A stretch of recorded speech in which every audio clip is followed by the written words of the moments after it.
Hey y'all, welcome back to Andy's Little Homestead. As y'all know, I can be pretty rough on trucks.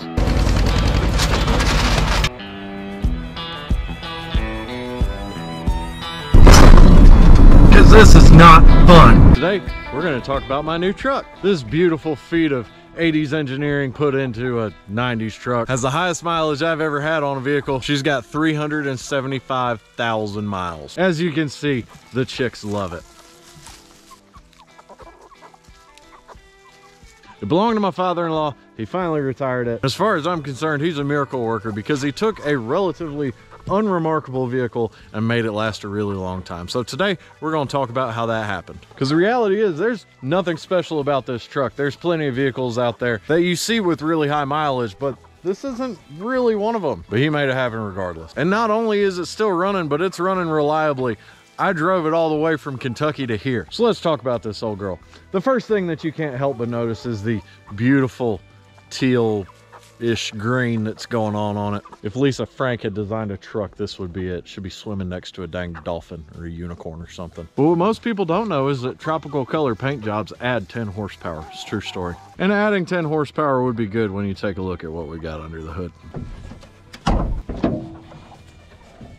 In all its glory. This right here is the heart of this vehicle's longevity. Legendary Dodge 318. The slow, anemic, unkillable monster that pushes like 220 horsepower from the factory. Now I'm oversimplifying this, but there's basically two versions of the 318 because they ran them from the 60s all the way up into the 90s. You had the LA 318 or 5.2 liter if you live in a country that hasn't been to the moon. And then the Magnum 318, which would imply that it has more power, and it does have more than what it did, but it's still not a lot. That said, its lack of power is part of the reason that they last so long. It doesn't make enough power to hurt itself. It couldn't if it tried. But really, what makes a truck like this or any truck last a real long time is just one thing, and that's maintenance. You see, my father-in-law does this thing that I'm not very good at. When he hears a noise or feels something different, he fixes it instead of just making a mental note of it and then ignoring it until it becomes a problem. Not only that, but he pretty much upgrades everything as he goes along. When the alternator went out,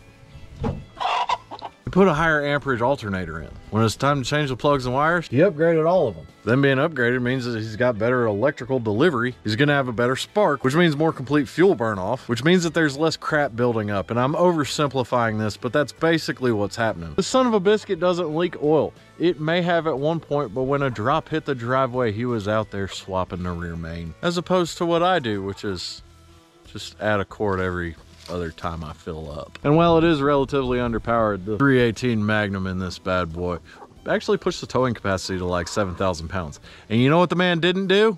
Tow anything with it. This was just a get-around vehicle. Maybe a couple 2x4s in the back from Home Depot, but it really didn't see a whole lot of abuse. He worked it well under the parameters that it was designed for. I'm not very good at that. I've got 12,000 pounds of hay behind me. I mean, hell, even the body's pretty good on this.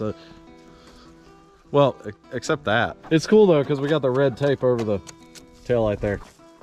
Yeah, it's fine. In all seriousness though, by Michigan standards, this counts as a rust-free truck. Now, he drove this thing when they lived in Florida down by the beach, but he just kept it washed, kept the salt off of it. Beach salt ain't gonna rot a vehicle quite like Michigan road salt will. But regardless, keeping it clean keeps it clean. Will y'all quit it? I'm trying to make a dang video.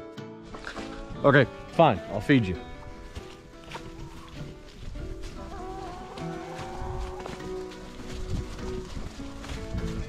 Oh God! There.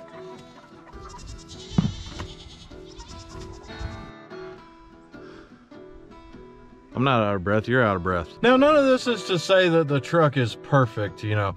Certain aesthetic things maybe didn't get maintained.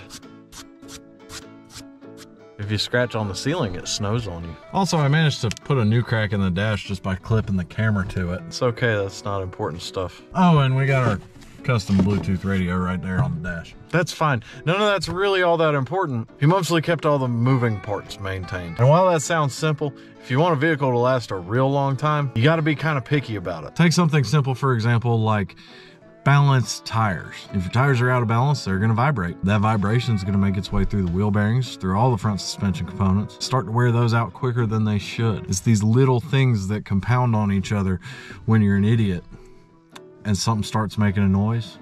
and you ignore it. Ask me how I know. Oh, and it's got this nice super ergonomical steering wheel, you know, just fits right there in your hand. That's a custom feature, you gotta pay extra for that. And the last thing worth mentioning about this vehicle is that it was one owner. He bought it brand new in 1995, paid like $18 for it or something like that. And he was the one who maintained it. You're not gonna get a vehicle to 400,000 miles if you had some idiot kid driving it. In fact, I have a whole theory as it relates to finding the right owner if you're buying a used vehicle. Now, in reality, not everybody can afford something new. Trucks aren't $18 like they were in 1995. So if you're forced to buy a used, it's good to profile the owner.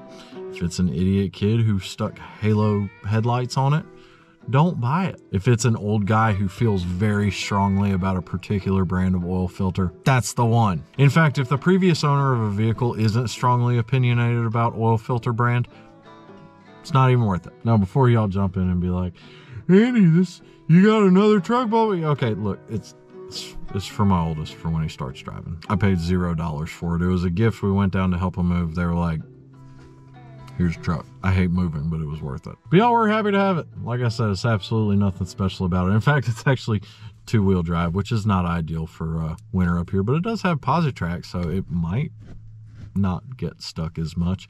We'll see. It's definitely on a time clock now that it lives here in Michigan, land of rust and sadness, but it's had a good run. With any luck, we can get it to 500,000. Well, no, actually, luck has nothing to do with it.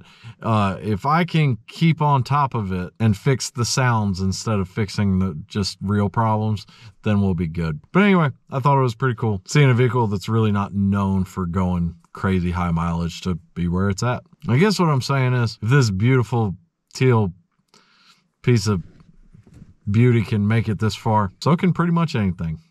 Just keep on top of the maintenance. As always, I hope y'all enjoyed. I hope you learned something. I'm sorry you haven't seen me much around lately. Been doing a whole bunch of fall cleanup stuff, and it's just not very exciting to record, so I didn't. We'll be back into it regular from here. I love y'all. God bless. The swooshy riding. That's another 5 horsepower. Bug deflector right there. It's not more horsepower, but it's good downforce, you know. Harbor Freight jack in the back for weight distribution. That gets it off the line quicker. With that, she'll do 0 to 60 in 12, 13 seconds.